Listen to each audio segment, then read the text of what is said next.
Yo, what to do, wealth champions? It is that time of the morning. It is Friday, so y'all know what that means. It's time for the Black Economic Empowerment Hour here on the Cortez Hustle Show, where we focus on empowering the Black community, looking at the things that we're doing wrong, the things that we're doing right. How can we make things better? Thinking about how can we gentrify our own neighborhoods? How can we provide our own food, clothing, shelter, safety, and security, as the great Professor James Smalls would say? What is it that we are doing or should be doing or could be doing or want to be doing that we're not doing? How do we get to the place where we are providing for ourselves? I am way past the complaining point, man. And not to say that there's anything wrong with the political process, not to say that there is anything wrong with some of the mechanisms, the groups that are fighting for and fighting against injustice. I'm just saying, man, I'm a solutions-oriented guy, so I'm going to figure out what we can do, the necessary actions we can take. Do me a favor, as you guys are coming into the stream, go ahead, comment in the chat where you're from. Also drop the name of your business and or your brand. I would love to give you a business shout out, especially if you are a Black-owned business. Especially if you're a Black-owned business in St. Louis, you definitely ought to go and get yourself listed at stlblackbiz.com. It's a Black business directory, and Eliani is doing some great work and trying to make it easy for people to find us Black business owners. So go check that out. But what we're going to do today, man, I've got a great show lined up for you. We're going to go through some of the numbers.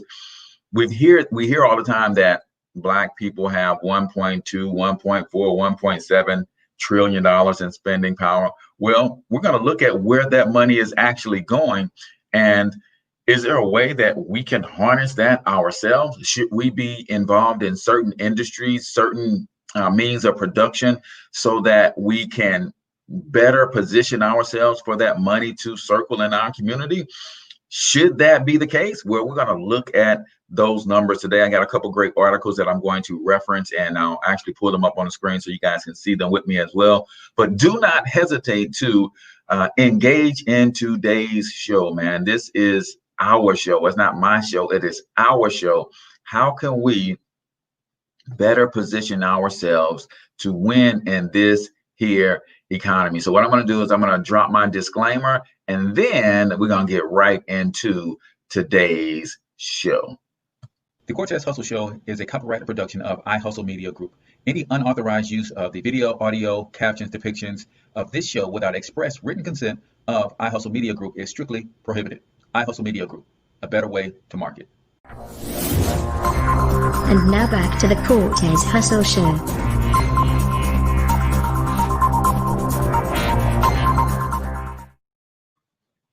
All right, ladies and gentlemen, welcome back to the Cortez Hustle Show. On Fridays, we do something called the Black Economic Empowerment Hour, and we're coming to you live and direct from the Monetize My Life studios here in St. Louis, Missouri. Ladies and gentlemen, I wrote this book to help everyday hardworking Americans see how to turn their gifts, talents, and special abilities into income.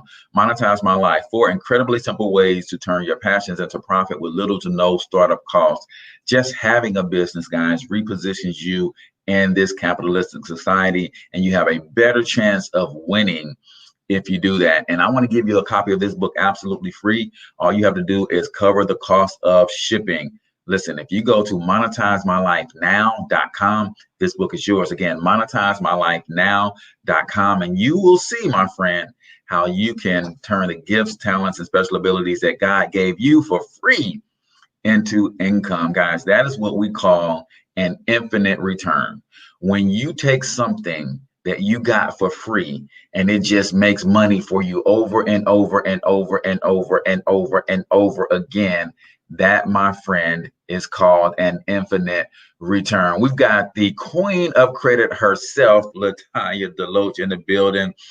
I did a video yesterday, Latanya. You might be proud of me. I broke down the reason that I bought my son's car with a credit card versus bank financing versus using cash, right? Because you said that we should be hoarding our cash right now and stacking our cash and using credit. But when I bought the car with a credit card, I got the title in hand, right? Versus if I'd have gone through bank finance and I would have got a car note and I would have gotten a title with a lien on it. So that was one reason right there. I also got to keep my cash so I can use my cash for other investments. That's another reason, right? And then guess what?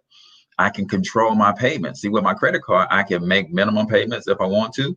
I can pay the thing off if I want to. And if I make minimum payments on my credit card, they're not coming to get the car. Even if I mess the credit card up altogether, I still get to keep the car. But if I had bank financing and I missed a couple of payments, y'all know what's going to happen. They coming to get that doggone car. So I love what you do, Queen. You're helping people understand and unravel what they've been taught, unlearn what they've been taught about using money, credit, leveraging debt to build wealth. And it's an amazing thing, man. We need to be more creative in the way we finance, the way we move with money, because there's a whole world out there, man, that people are building tremendous amounts of wealth in, and that's the credit game. So, guys, we're talking about, first and foremost, let's take a look at where Black people are spending our money. And let's see if there is an opportunity for us to harness that. I think one of the things that we're missing is, and again, I'm not the guy who complains. So some people will say, well, Black people are spending all of their money in hair, right? and while I think that my sisters are so beautiful, while I think that Black women in their natural essence are the most beautiful of God's creation on this planet, if they want to go buy a weave, then at the very least, let me be the one selling them the weave, right? I mean, I'm not the guy to say what they can and cannot do, right? If brothers want to dye their beard, or if they want to get extensions put into their beard, I'm not for all of that stuff, man. But if they're going to do it, let me be at least be the one that is selling them the dye. Let me be the one that is creating a healthy dye that's going to allow them to accomplish the same thing without killing themselves, right? That's all I'm saying. If my sisters want to perm their hair, let me get into the lab and figure out how they can straighten their hair without destroying their ovaries, without causing breast cancer and ovarian cancer and some of the things that they get when they use the perms that are currently on the market, right? We got to stop complaining and start looking at opportunities. So I pulled up a couple articles, man, and I'm probably just going to reference one for sure, because that one it got mostly everything that I was looking at. A lot of research that has been done on, Black people, how we spend our money, where our money goes, and all of that stuff. And I think this article has been around since 2010, is recently updated. So I'm going to share this one with you guys here. Let me make sure you guys are seeing it correctly. All right, there we go. All right, so let's take a look at some of these numbers real quick. The article is from the website blackmeninamerica.com. It's the updated version of how do Black people spend their money, and I guess this is version 3, right? So let's look at some of these numbers, man. And are there things that we could be doing, should be doing, and must be doing differently, right? It's not your salary that makes you rich. It's your spending habits, by Charles A. Jaffe. All right. So as I was looking through these articles, man, and I thought this was interesting. It said this is the most read and commented article for 10 years running. That's pretty dope. But what are we doing with the information that we are finding here, right? So the Nielsen Company issued a report titled, "It's in the Bag, Black Consumers' Path to Purchase."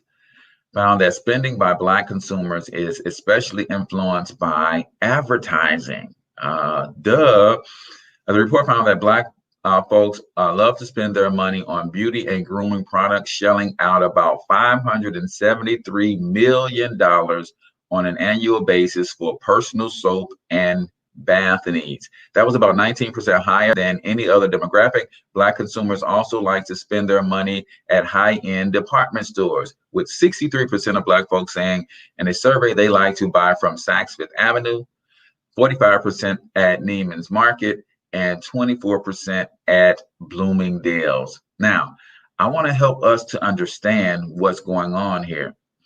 Now, a lot of people will say, well, Cortez Robert 11X, what's going on, my brother?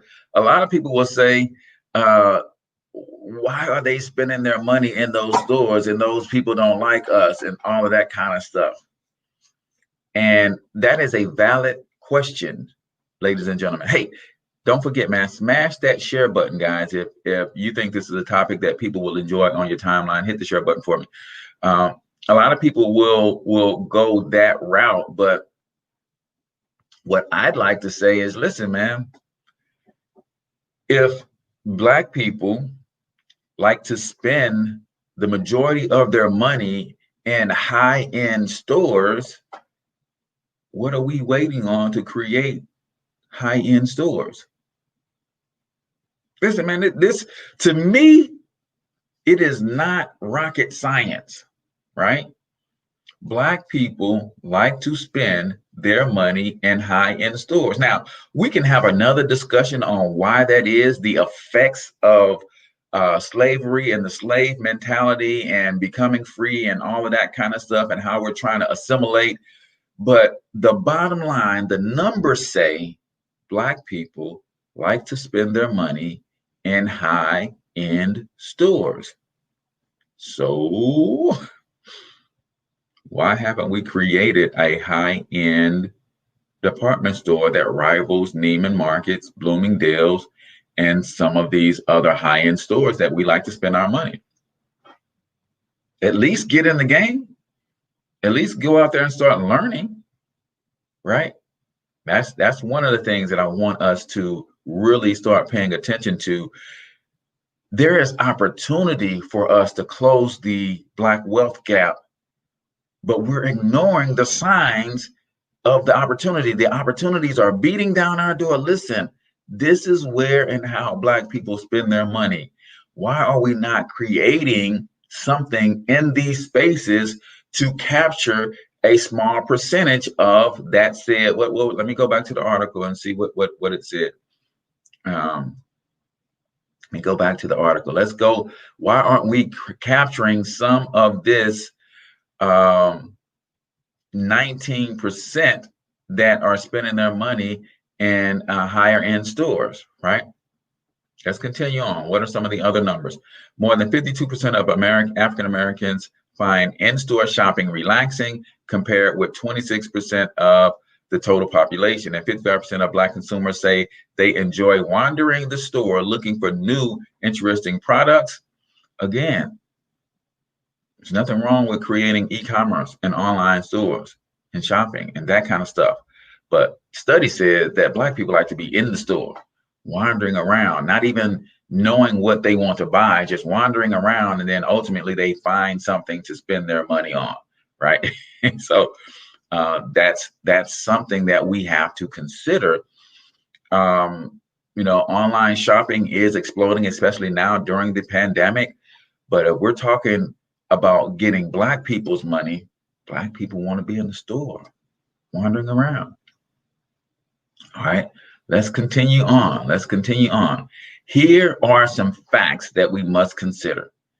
96.1% of the 1.2 million households in the top 1% by income were white.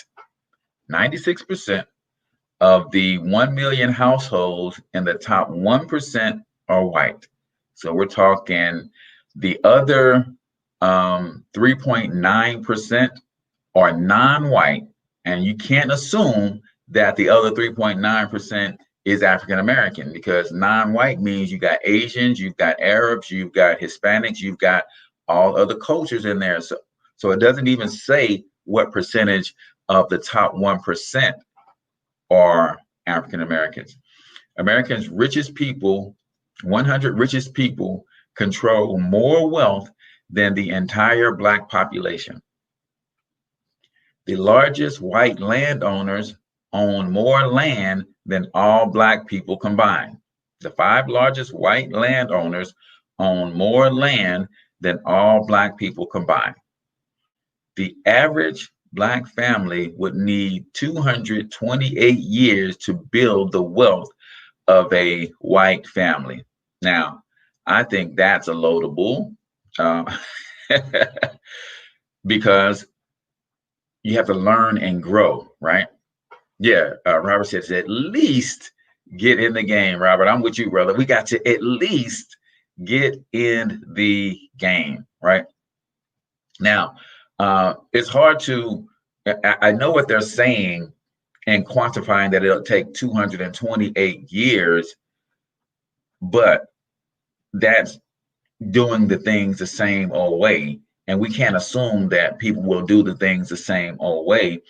We know that 80% of the millionaires in this country that are new millionaires are first generation wealthy, meaning it didn't take them 228 years to accumulate the wealth. These people did this in a single generation, right? Family may have been born broke, maybe just working class family, maybe middle class families. But what did they do? They did something other than what 95% of the American population are doing.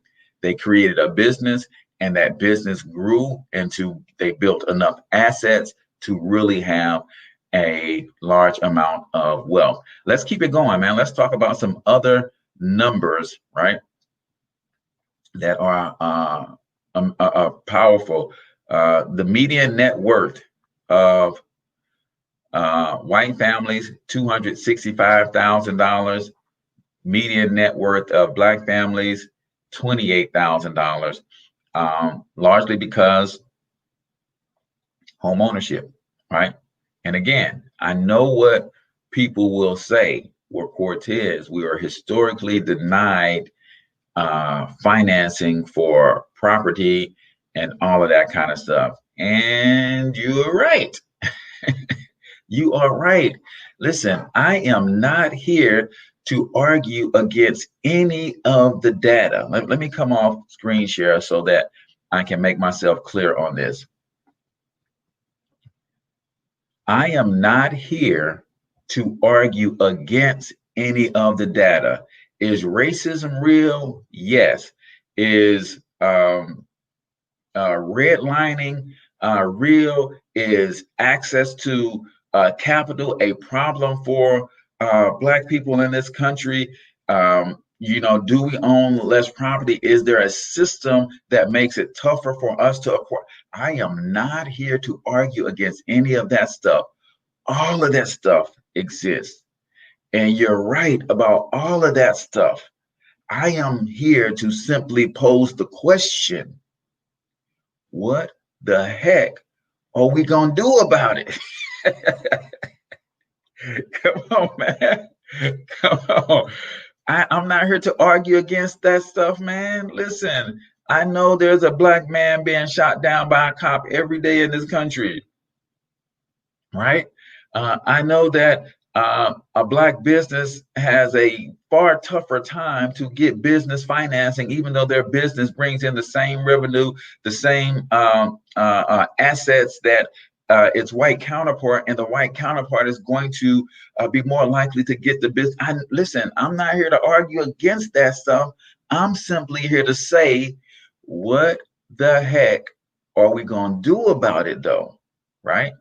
Robert 11X says the Black consumer must be re-educated to first spend their money with Black businesses via church, mosques, or any other organizations where Blacks follow or meet on a regular basis. I do agree. It cannot be what we traditionally have, Robert, is the Buy Black movement is usually started and perpetuated by Black business owners. And the problem with that is it always comes off as being salty, right? I'm a Black business owner, and when I go out and start saying, man, y'all need to start shopping Black, start buying Black, it sounds like I'm just salty as a business owner because my business isn't thriving as much, right? Uh, but if that message came from other institutions, other organizations, and it was properly incentivized by not only those institutions and organizations, but also the Black owned businesses, we could change the game, man. We could change the game. One of the things that I think we could benefit from, Robert, and I'm gonna put this out there because it might not be something that I have the time or the physical resources or energy to actually do. But from a marketing perspective, what if we created a Black bag, right? This is just me thinking about how we can all support one another and show love and also incentivize and reward those who consistently shop Black. What if, Robert, we created a Black bag, right? And this Black bag had the logo of, I don't know, 50 Black owned businesses that were willing to participate. And it's a reusable bag. Maybe it's a tote bag, right? And every time a Black person goes into one of these establishments where their logo is on the bag, they bring that bag with them. And that shows that they are actively shopping at other Black owned places. They bring that Black bag with them. And maybe the Black owned establishments, for bringing in that bag, will give them a 10% discount, right? I'm just throwing some stuff out there. Maybe if we have a Black owned company create this bag, and every time a Black owned business says, yes, I will participate, I'm going to put my logo on this bag, I know that it means anytime a Black person comes into my store and they show this bag, I'm going to give them a 10% discount on their whole purchase, right? So now what are we doing? We've got a bag that advertises 50 Black owned businesses that these people can shop at. And they're looking at the bag, so they know if they need a dry cleaners, the Black owned dry cleaners is right there with the address. They know if they need to go to a Black bakery, the Black owned bakery's logo is right there, and the address and the phone number. So they know they can go to that establishment, right? And not only go to that establishment, they know where it is, but they know that they're going to get a discount when they bring their bag with them, right? So now they show up, they've got their bag in hand. Me as a Black owned establishment says, listen, I appreciate you not only shopping with me, but I appreciate you shopping with all of the other Black owned businesses. And I appreciate that so much that I'm going to give you a 10% discount every time you bring this bag in, which lets me know, because you're carrying this bag with you in your car, that lets me know that you are actively seeking Black owned businesses to shop with, and I want to show you some love, right? And we just, every time that happens, right? And then when you go into the Black owned store, not only do you have a Black bag, Robert, you also have a Black board, right? So in every Black owned establishment, on that Black board, there is the name, address, and phone number of every other Black owned establishment within a 5-mile radius. Because people shop by convenience, y'all. People shop by convenience. So if I go into Robert 11X's store and he's got a Black board, and on that Black board it says, hey, within the 5-mile radius of my store, you like to shop with me, I'm a Black business, within a 5-mile radius of my store, there is 15 other Black owned businesses that you might want to check out. What kind of message does that send to me, Robert, as a Black consumer? That, dang, okay. Now you're creating community amongst Black owned business establishments. there is no competition, right?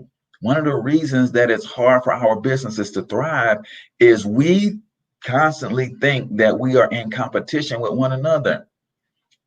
Do you guys really think that Burger King is in competition with McDonald's? No. That's why everywhere you see a McDonald's right down the street, you see a Burger King. Because Burger King knows that McDonald's has done all the research. If McDonald's has put a store up here, they have researched and said there's enough traffic here, there's enough people here who likes hamburgers that we're going to have a thriving business. And Burger King says, hey, we're going to piggyback on the research that McDonald's did. And we're going to put our store here. Now, Burger King, McDonald's is drawing a certain amount of traffic to the area, but then Burger King draws its traffic to the area. Now you got all of this traffic coming to the area. So when you go into a Black-owned business, one of the things that we do, because we're in competition with one another, we literally will go out of our way to make sure that we don't put our businesses next to each other. So when I got to go shop and go eat at the Black-owned restaurant, I can go grab me a bite to eat at the Black-owned restaurant. But because this Black-owned restaurant has strategically placed itself away from all other Black-owned businesses, it's not convenient for me to go ahead and stop at the grocery store when I leave the restaurant to pick this up. It's not convenient for me to drop my car off and get my tires rotated while I go and get a bite to eat, because the Black-owned restaurant has strategically placed itself away from all other Black-owned businesses, right? Now, let's look at what other cultures do, though, right? And not from we're just trying to be like them, but success leaves clues. What do other cultures do? They create shopping and business districts because they understand the mindset of a consumer.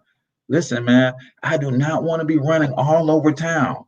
I'm trying to get my honey-do list done by 10 a.m. on a Saturday morning. So if I can go in one centralized location and get everything I need done in that one centralized location, that's what I'm going to do, regardless of whether or not there's a Black-owned establishment there or not. But since we know this, and we know this to be true because that's how every other successful community thrives, is by having a main street, by having a strip mall, by having a business district.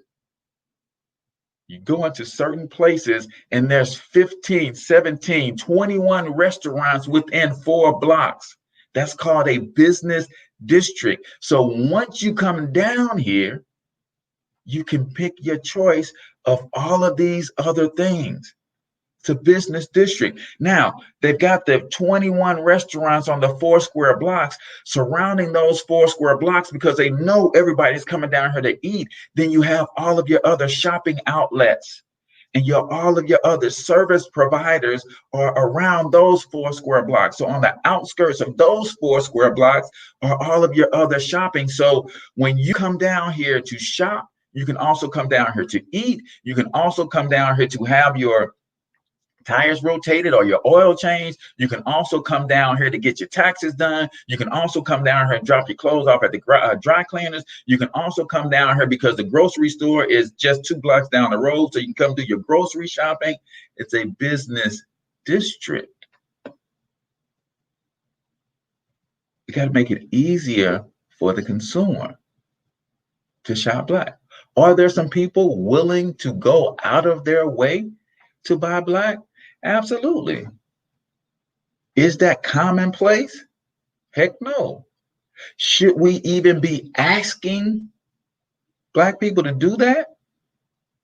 When we, as the business owner, we are the ones who should be studying consumer trends. We are the ones that should be having an idea, just like all other businesses.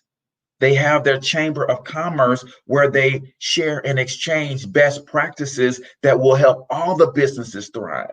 So we should be saying, wait a minute, let's get this Black-owned business, let's get this Black-owned business, let's get this Black-owned business. Now let's see, how can we come together and buy this plot of land, and all of us start building our establishments here. Listen, I know you're a seafood restaurant, and I ain't hating on you. I'm a soul food restaurant, and you ain't hating on me. We can put a seafood restaurant and a soul food restaurant right across the street from each other. How do we know that will work? Because everywhere you go, there are all these restaurants right on the same strip. When you go see a Applebee's, for instance, don't you see a Longhorn steakhouse across the street? And when you see a Longhorn steakhouse across the street, don't you also see a hibachi grill within 2 miles? When you see the hibachi grill, don't you also see a Kobe's, which is the same type of restaurant as a hibachi grill? Come on, man. Come on, man. We've got to stop putting all of the onus on the consumer. What are we as Black business owners doing to attract the Black dollar, to make it easy and convenient for people to shop in our Black-owned establishments? I'll tell you what the other coaches are doing to make it easy. Shoot. They're giving rewards programs. They are working together, buying in bulk together so they can keep their prices down. They are establishing, business groups and units where they are sharing best practices to make it convenient for all to win. Yeah, and we must own the real estate where these businesses live. You are absolutely right. You are absolutely right. That's another huge thing with Black-owned businesses. We will get into a lease for 30 years. And if we don't do nothing else, if we don't make no money, if we barely can keep the lights on, we're paying that lease, right? Mixed use property. Just telling my wife the other day, I said, listen, we are renting where we are. We've got 5 sons. I'm like, man, our next property that we buy is going to be a mixed use property. It's going to be a property with a storefront and lofts upstairs.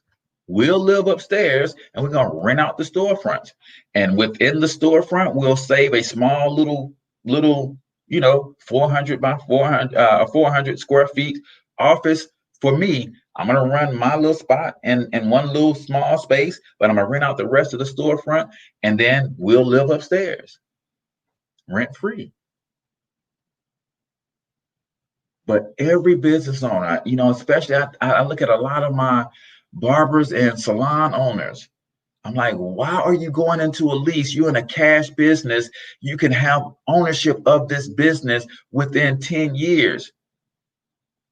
If I'm a barber and I've got 5 chairs, I got my chair, I got 4 other chairs, the booth rent for the 4 other chairs will literally allow me to pay a full mortgage off of the building in 10 years. And a lot of times your barber is in a building where they have the barber shop, there's a salon next door, there's apartments upstairs. Why aren't we really looking at that stuff, man? Let's go at some of these other stats, man. Let me just keep it moving, y'all. Keep it moving, because I get excited when I start talking about this stuff, as y'all can see. Let me see. We're just looking at the numbers, y'all. We're looking at the numbers and seeing what can be done. All right, so he's looking at. So this little graph right here, I don't know how well y'all can see that. Let me make this full screen and maybe this works. Let me make this work. Guys, feel free to chime in, man. I'm gonna put some of y'all comments up on the screen here and we'll have a full discussion. So no, that's not the article that I was looking at, is it? No, I was looking at this one. All right, so I love this first stat right here, right? It talks about the annual spending of Black people versus how much money is spent in the industry altogether. Look at this right here. Ethnic hair and beauty aids. Black people spend $54 million per year. The total amount spent in that industry is 63 million. That's 85%, right? Now, I will say this. We are making a bigger push to own and control more of this market, and I like to see that, right? Women's fragrances spend 152 million out of the 679 million. That's 23%. Feminine hygiene, 54 million. That's 21%. Now let me just go here and bring myself back off full screen for a second. One of the things that we've got to really encourage, and it might be too late for some of our older people and some of the adults, but we definitely got to encourage this in our children, right? So when I saw the feminine hygiene, the same way that I look at hair care, the same way I look at everything, I'm thinking we got, I mean, half the population is women, right? So that means half the Black population are Black women. We have Black scientists, Black doctors, Black engineers, Black biotechs, Black everything. And we're in all of the industries. Why aren't we anywhere involved in creating the feminine hygiene products that our sisters are using? All right. This is where I am. See, it's at the manufacturing stage of, it's at the development stage of, it's at the inventive stage of these industries where the jobs are created, where the opportunities really lie. And we've got to get away from the school system that says the only reason you're going to get a degree is to get a job. What happens when we teach our young sisters when they're in elementary school and they have an affinity for science and technology and math, and they say, listen, you love this kind of stuff, right? You know what I want you to set your sights on? I want you to set your sights on creating feminine hygiene products that will be good for the Black woman, right? You know what? You love math, you love science, you love engineering. I want you to, you love chemistry. I want you to set your sights on creating, since our sisters want to straighten their hair, set your sights on creating a product that straightens hair without causing ovarian cancer. Set your products on creating something where we can deal with our hair without causing the damage that we have, right? Set your sights on, since you love studying chemistry, how can you create feminine hygiene products, deodorants, lotions, and all of this kind of stuff from natural products with natural ingredients, and put a patent on it, and things that will be in harmony with the Black body, right? I'm just saying, we've got to start bringing the children up in a way that says we're not going to school so that you can get a degree, so that you can go and get a job. Because you know what happens to our brothers and sisters who are in these highly mentally engaging engineering places and these biotechs and all. They're creating this stuff. But when you create this stuff on a job, the company automatically owns the rights to it. Did y'all know that? If I'm a Black biotechnician and I come up with the next great thing in feminine hygiene that's good for Black people, you realize that I don't get any ownership rights in the patent. I don't get any ownership rights in the copyright. All that I created on that job belongs to the company. Yeah, that's what happens, man. That's how it works. But our school system is funded by our government and big corporation. So the government gets its money from taxing employees. Big corporation gets its money by leveraging the labor of employees. So what do you think our school system is trained to create? Employees for the government to tax, employees for big corporation to leverage their labor. It's up to us to say, young man, young woman, you got skills. You are the child of the Most High, the creator. So you are a creator by nature. Go out and create something that you're going to own and control, that you're going to be able to keep the patent in your family for the next 500 years. All right. Let me get off that soapbox. Let me see, what else do we have? Other things that we are doing where we're spending our money. Feminine hygiene products, men's toiletries. I like the idea of the brother who created the black shaving system. I know he sold it. I don't know if he sold it to another black company or if he sold it to a white company. I forget the name of the brand. Personal soaps and baths, $573 million out of a $3 billion industry. That's 18%.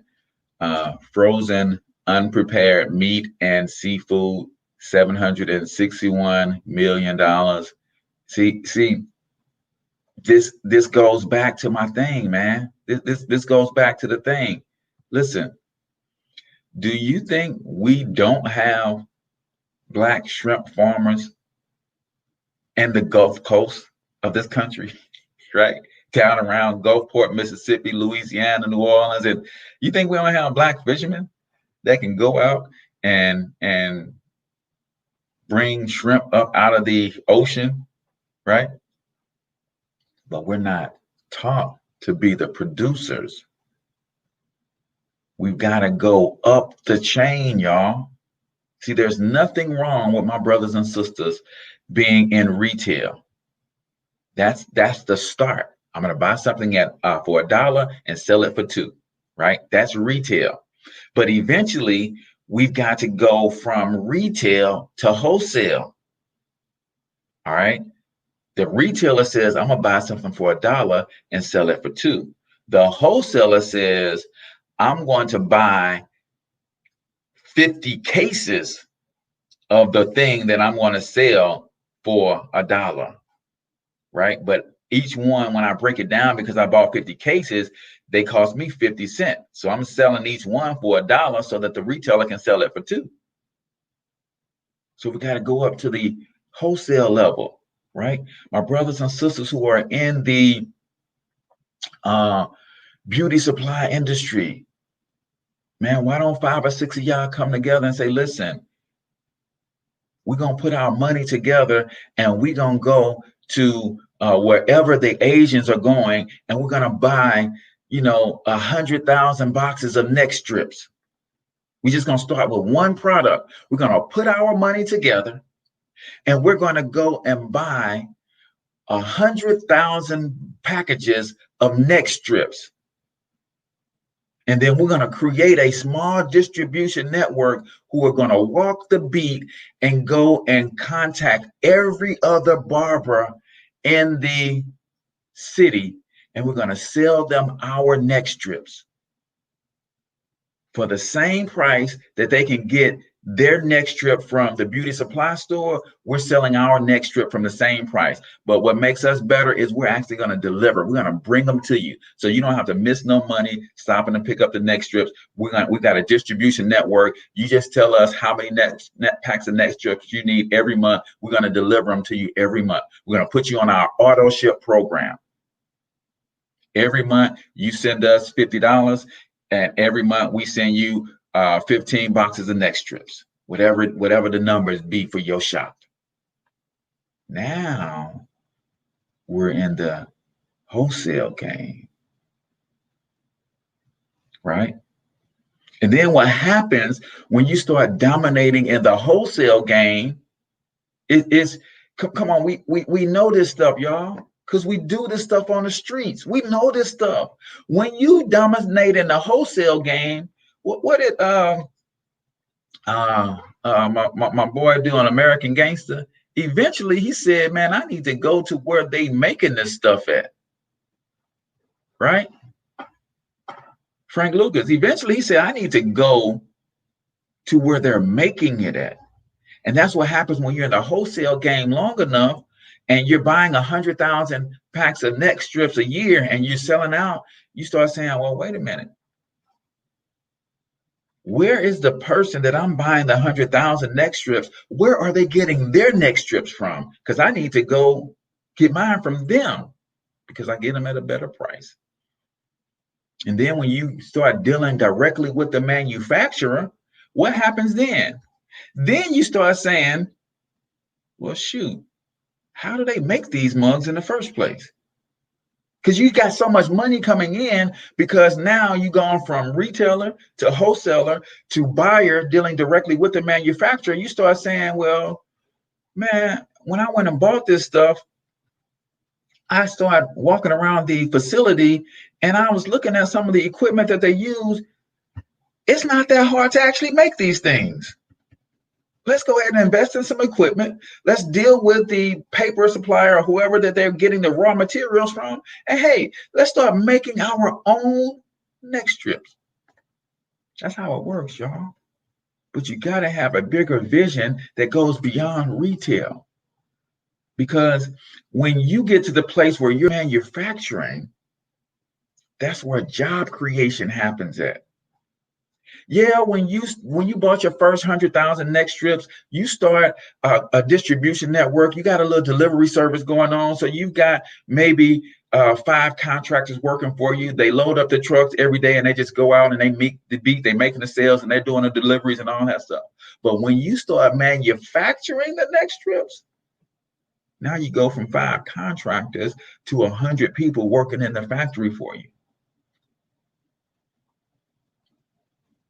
And when you start creating jobs on that level, you start supplying a whole network of people because you got your machinery and you got machine techs that need to keep your machine running. Then you bought your machines from somebody, right? You got your packaging that people are putting their packaging, they're putting your neck strips are going in some sort of packaging. So that means you have to get a graphic designer to design the images for the packages, right? You got to deal with the paper company that creates the cardboard boxes for the packaging, right? So now you're helping them to employ more people, right?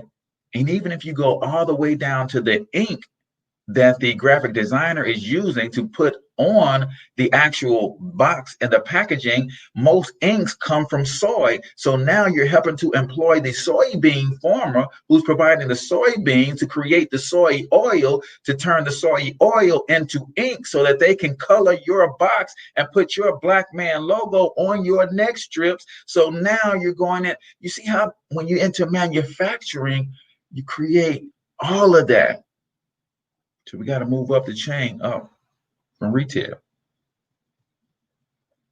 right? All right, so let's look at some of the other things that we are spending our money on, y'all. And shoot, I didn't even run my commercials today. Y'all got me all fired up, man. What's going on IG? I see you over there, Natasha. Thank you for joining and tuning in. Let me know if you guys have anything that you want to add to the conversation. Let me hit a couple of these comments real quick. Let's see. Manufacturing is also the key. Homeschooling will be the best way to encourage this behavior. I agree. I agree, because what school is designed to do is to snuff out creative thinking, right? School is designed to suppress creative thinking, right? I shared this not long ago on another stream about how we have kids that we are calling ADD. We have kids that we are calling learning challenged or educationally disabled and things of that nature. You know what's really happening in our school systems? In a lot of cases, our children who are born entrepreneurs, they think differently than everybody else around them. And because they think like an entrepreneur, they are the truest form of a problem solver. An entrepreneur is the truest form of a problem solver. The way my mind works, I cannot see a problem without automatically trying to devise a solution, right? Elon Musk, the founder of Tesla, described it this way. He said it's like having a never-ending explosion going on in your mind, right? I want y'all to get this. An entrepreneur, a born entrepreneur, is the purest form of a problem solver. And when you are a born entrepreneur, and Robert 11X, some of you entrepreneurs on, you can attest to this. Every time you see a problem, without even trying to, your brain automatically goes to trying to solve that problem. So imagine a child having this gift, not understanding fully what this gift is and why it is, and they go into a school system that is overrun with problems. In their little minds, in their limited capacity, are trying like heck.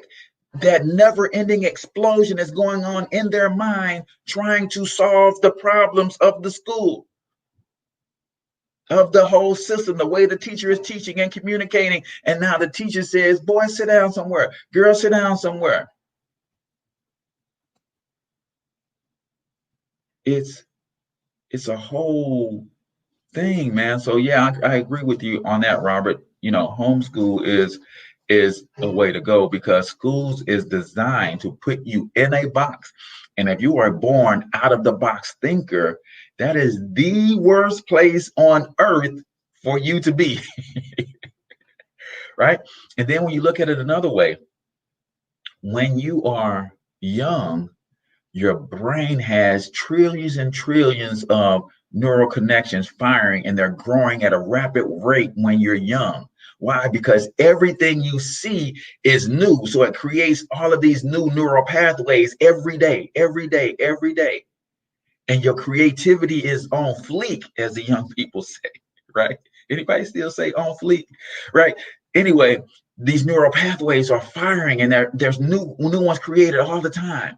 But then you put these children in a box, and their routine becomes mundane, repetitive, same thing over and over and over and over and over and over. All of that creativity, you know what your brain starts to do? Your brain said, hey, why are we steady creating new neural pathways when there's no new information coming in? It's when we put our children in the school system that their brain literally starts to begin to shrink. You go from a child, come on, think about it. How much do your child actually learn from 0 to 5 years old? And then all of a sudden, from 6 years old to 18, they probably learn a third of the information that they did from 6 to 18 than they did from 0 to 5. Why? Because you put them in a situation where everything was done for them. Everything was routine. Everything was repetitive. So the neural pathways that genius that was growing in them started to die. Right? So homeschooling is important. Man, I didn't mean to do that. Add to the stream. There we go. All right, a couple more things, man, I wanted you guys to see. So that's where we're spending our money. This we already know this. The dollar circulate in the Black community 6 hours, 17 days. In white communities, 20 days. In Jewish communities, 30 days. In Asian communities, we understand that. And again, if we're talking about circulating the dollar, right? We're talking about circulating the dollar. How does the dollar circulate if there aren't any Black wholesalers? If there aren't any Black wholesalers, how does the dollar circulate? So here's what happens. I get my paycheck. Today is Friday, so most people getting paid on Friday. I got my paycheck on Friday. I take my money to the Black owned whatever, right? And I spend my money with that Black owned establishment. But because there are no Black owned wholesalers, the minute my dollar touches the Black retailer's hand, in order for them to re-up, they've got to take my money, which circulated one time. Now they've got to go and spend it with a wholesaler from another community, another nation, if you will, right? But if we have more Black wholesalers, I took my dollar, I went to spend it with my Black barber. My Black barber shaved my head, trimmed up my beard. Then he took my dollar and he spent it with the Black wholesaler of the neck strips, right? So now it's circulated 2 times. Now, the Black wholesaler of the neck strips takes that same dollar and he spends it with the Black buyer who's getting the neck strip straight from the manufacturer. Now it's circulated 3 times. And then that Black buyer who's dealing directly with the manufacturer, if it's a Black-owned manufacturer, now he spends the dollar with the Black-owned manufacturer. Now, the Black-owned manufacturer, in order to get the raw material that it needs to make the neck strips, and heck, I don't know what neck strips are made out of, but to get the raw material, he takes the dollar and he spends a portion of it with the Black-owned paper company that's providing the paper and the cardboard that he boxes the material into. He spends it with the Black-owned graphic designer that creates the graphics. That's how the money circulates. But if we are not in the industry beyond retail, then we can't circulate the dollar. We can't. Right? It says we need to deeply understand the mathematics of the lack of circulation of the dollar. Yes, yes, yes. I hate to say your name, man. Shakur is the last name because I don't want to mess it up. Not only did they put me in a box, but they labeled me as behavioral disorder and threw me in special ed. I counteracted by graduating high school a year early just to get out of the system. Wow, that's what we're talking about. I want to get to a couple more stats though before we get out of here. And it's my show. I don't have to get out here at 8 o'clock if I don't want to, but if y'all are enjoying the commentary, we can continue. So, but I wanted to get to a couple more stats though. But if we do not get into industry beyond retail, we'll never be able to circulate the dollar, because we'll always have to, even if we look at a restaurant, for instance, if I go and I spend with the restaurant and the restaurant has to then go to white-owned, Asian-owned, other company-owned entities to restock all of the food that they need to cook to prepare in the restaurants, then the dollar is only circulating 1 time, right? IG, it says you guys are down to just 12 minutes. So I appreciate you guys for tuning in. So if you guys want to continue the conversation, go over to youtube.com/financial health mentor. All right, let me get my IGTV done real quick and we'll continue the conversation. Let's see, the Cortez Hustle Show. Yes, I'm going to add that to a playlist.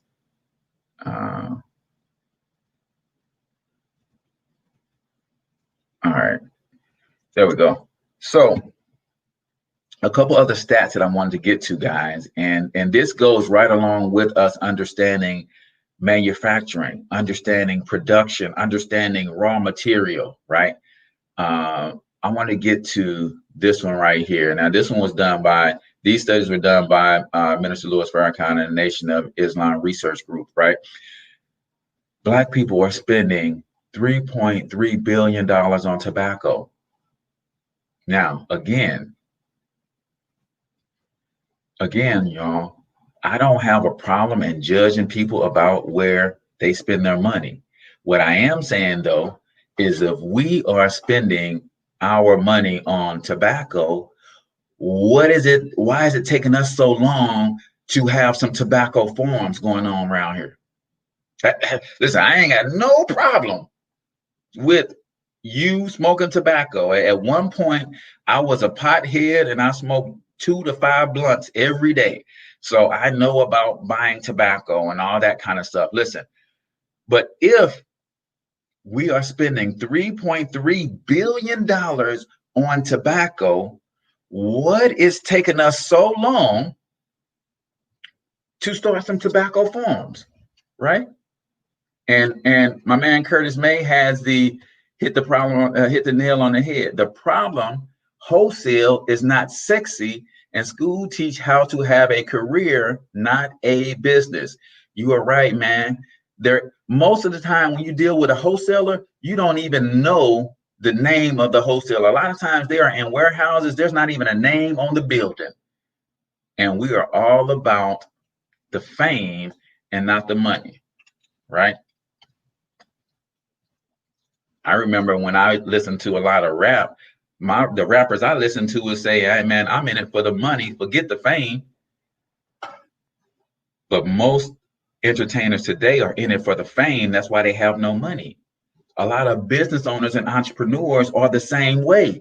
They are in it for the fame, not the money. No, if you don't know my name and I got the money, I'm okay with that, right? So all of these things go back to wine and whiskey. I've seen a splash. Do me a favor, guys. I've seen a splash in this where Black-owned distilleries are starting to pop up, right? Do me a favor, man. Write down this brand. My girl, I'm gonna get her back on the show. I haven't talked to her in a while, but Braxton from Black Mama Vodka, right? Write down that brand and go check my girl out, man. She's also now launching her own chain of tea and cafes, right? Why can't I think of her first name? Braxton. Somebody give me Braxton's first name of Black Mama's Vodka. Man, I'm seeing her face and everything. But nevertheless, why aren't we creating more distilleries? Shoot, we drink the liquor, right? Leisure time spending, $3.7 billion in leisure time. Toys, Vanessa, there we go, Mark. Thank you. Thank you so much. Vanessa Braxton from Black Mama Tea and Cafe. Right now, she has the game and is gone with it. Because she has her own distillery, she has her own equipment. You know what she was able to do from Black Mama Vodka and Black Mama Tea? When the pandemic happened, she created Black Mama Sanitizer, because the same equipment that you use to distill liquor and create vodka, you turn around and use that same equipment to make hand sanitizer. That's what ownership does. Thank you, Fiona, I think that is your name. Yes, Vanessa Braxton, Black Mama Tea and Cafe. I'm trying to get this title in here for our IG. Right? Gifts, right? Charitable giving, healthcare. What I'm saying is, when you understand the numbers, we have to put ourselves in these industries. How will the people know exactly they have a teacher? Right, there you go. So listen, the name of the game, y'all, for us to close the Black wealth gap in this country is to become producers.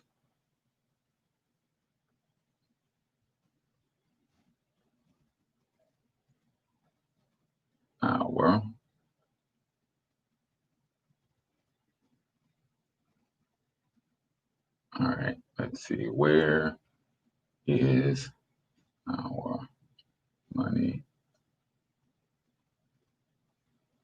going? All right. So now that we are talking about being entrepreneurs and producers, people cry and say that we are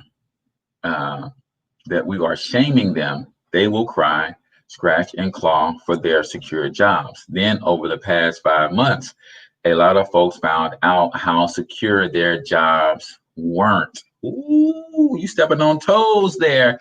Let me go. I know you gave me the enunciation of your name. Let me see how to enunciate that. Zolani, maybe is a better way to pronounce it. Yes, you are 100% correct on that. And it's not about shaming anybody. And here's what my whole goal is. We can't wait for all of Black America to get on this page, right? I think that's slowing down a lot of serious entrepreneurs. Is we're waiting on all of Black America to get on the same page. Yeah, I realize that the dominant society is being controlled by a relative handful of people, right? Guys, we can do the same thing. The dominant society, relatively speaking, in terms of pure numbers, is controlled by what would be the equivalent of a handful of people. There's a handful of people in media. There's a handful of people in politics. There's a handful of people in industry. There's a handful of people in business. There's a handful of people in social activism. There's a handful of people in social engineering. It's a handful of people. Zolani. Try it that way. So you almost had it. Zolani. So as Black people, I think a lot of the movers and the shakers, or not the movers and the shakers, the movers and the shakers are actually doing the stuff. They're moving and shaking. But a lot of the would-be movers and shakers are trying to wrap their mind around why more people aren't doing. No, man. You just get on with somebody that's moving and shaking, and it's a handful of people that's going to create all of the change in the world. Just a handful of people. Just a handful of people, y'all, in our communities that really want to see the change. What we're going to have to do, guys, and people think about the word manipulation, and they only see it in the negative context. But we are literally going to have to socially engineer our community the same way that the dominant society has socially engineered Americans to do what needs to be done for the good of the country. We're going to have to socially engineer Black America to do what is good for the good of Black America in terms of becoming producers, manufacturers, providing raw materials to build industries from retail to raw material. That's what we've got to focus on. Start with retail, but understand that somebody from the retail end has to go all the way up the chain to raw material. And then those people who are in the raw materials game have to educate everybody else back down the chain and open more doors for everybody else to get up the chain. That's what this thing is going to be about, man. That's what it has to be about. So I appreciate all of y'all for tuning in, man. It looks like Facebook dominated today. It looks like Curtis was on YouTube. Yeah, but Facebook was dominating today. So, man, I love to talk about this economic empowerment. I'll tell you, one of the things that we're doing is we're teaching the power of entrepreneurship. If you do not have a home-based business in this economy, you're missing out on thousands of dollars. And here's why. A home-based business will allow you to legally lower your taxes. It will allow you to write off the things that you're spending money on every day, so that you look at somebody like Amazon.com. How did they make $11 billion and pay zero taxes? Because they understand how the tax system is set up.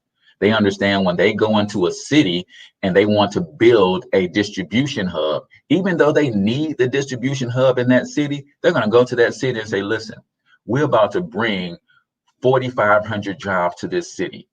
If you don't allow us a tax stipend where we pay zero taxes when we build out this facility for the next 10 years, we'll go to the city next door. And what does that city do? Say, well, shoot, if you're going to bring 45 jobs here, we're going to get our tax revenue from the employee. So yeah, you don't pay no taxes and come build your facility, and we'll tax the bejesus out of the 4,500 people. Right? That's how that's going to work. So Robert 11X says, we need the Black consumer. This is where I have a slight disagreement with you on this, Robert. We need the consumer. We don't need the Black consumer. We need the consumer. And there's a lot of ways that when you bring value to the table, true business people do business with people who bring value. And if I got a product or service that's selling like hotcakes, and I've got it at a great price wholesale, other cultures, other nations will buy that product. So we need the consumer, not necessarily the Black consumer. And I think that's where a lot of Black-owned businesses are making a grave mistake. I'm not saying you don't go after your Black consumer. I think we make a mistake in only going after the Black consumer. And if you focus on creating a good product and service that's universally in need, I think you will have all types of consumers, right? And then sometimes for us, it takes the Black consumer to see other people consuming before they'll actually come and consume, right? So again, that goes back to knowing and understanding the trends of people and knowing our markets. For a lot of us, unless Black people see white people, Asian people, other people buying from you, sometimes they never will. That's just what it is, man. And if I know that, then I can really transform my business in that way, and I can leverage that. We need the consumer, whether that consumer be Black, whether that consumer be white, whether that consumer be Asian, whether that consumer be male, female. We need the consumer. And as much as we want the Black dollar, shoot, if we got 1.1 trillion, what does everybody else have? Right, in terms of spending power. But I get what you're saying. I mean, the ideal situation would be for us to get that money. And we think that's the low-hanging fruit. It's not, y'all. It's not. That is not the low-hanging fruit. And if you are a Black-owned business, if you're a Black business owner, you know that that's not low-hanging fruit.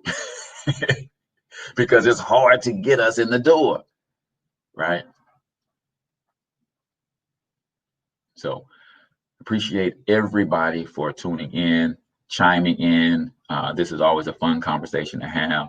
I don't have all the answers, and I don't profess to, but I do know this. I have a business team that I'm putting together where I'm going to help you in your own home-based business. Now, a lot of people will give me flack for this because the service provider that I get this service from is a white-owned company. They're like, man, you talk all this Black economic empowerment stuff, and you dealing with a white company to provide your credit repair services and all that kind of stuff. I got the best system out there that allows me to build a 5-figure residual income that I can then turn around and dump into my community. Bottom line. It's an easy system to use. It's an easy system to leverage. And really, it's not about where my money comes from. It's more about what I do with my money in terms of rebuilding my community. And a lot of people have to get that. Would you say that you wouldn't accept a Black person coming to spend their money with you because they work for a white company and the white company paid them a paycheck, and now they want to spend some of that money with you? You don't want to accept it because they don't work for a Black-owned company? That's ludicrous. That's ludicrous. It's not about where my money comes from as much as it's about what I do with my money in terms of community building, in terms of nation building, right? Everybody wants a Black consumer because we're impulse spenders. That's why they market to Black people. Yeah, I pulled up the, and y'all know how they got the game, right? I pulled up this other article, and it lists, it shows the video that was created by Johnson Publishing, the original creators of Ebony magazine. In order for them to go after white advertisers, they actually put together a video presentation on how to sell to the Negro. And they gave up all the game, y'all. They gave up all the game. And white America, white corporations, Asian corporations, all these other companies took that video, and they still study that video to this day to learn how to market to you, to separate you from your money. They gave up all the game, man. It's a dope production, but and their intentions behind the video was to grow their business. So they gave up the game, hoping that more white corporations will buy advertising in their magazines. Ain't what happened though. White corporations took that game and they created their own magazines, used the information from that video to sell to Black people in all other areas, and still it did not increase the amount of advertising dollars that came to the Johnson Publishing empire. So just thought that was pretty interesting. So with that, man, I appreciate all y'all for tuning in. Until I talk to y'all next time, I want you to get your money up, because you absolutely can do it. But more importantly, you deserve to do it, each and every single one of you. Now hustle up.